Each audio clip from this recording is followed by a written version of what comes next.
പണ്ടൊക്കെ വീട് വെക്കണമെങ്കിൽ നല്ലൊരു ആശാരിയെ വിളിച്ച് ആദ്യം കന്നി മൂലയ്ക്കൊരു കുറ്റിയടിക്കും.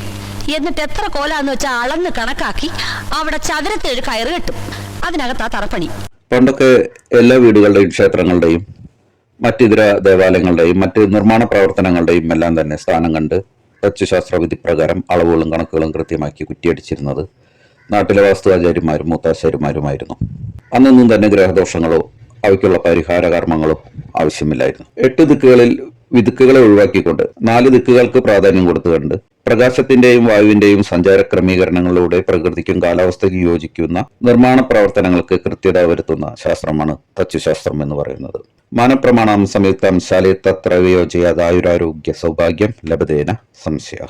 ശാസ്ത്രത്തിൽ പറയുന്ന മാനപ്രമാണങ്ങൾ അളവുകളും കണക്കുകളും വളരെ കൃത്യമാക്കി ഒരു ഗ്രഹം പണിതാൽ ആയുരാരോഗ്യ സൗഭാഗ്യമാണ് അതിന്റെ ഫലം എന്നർത്ഥം.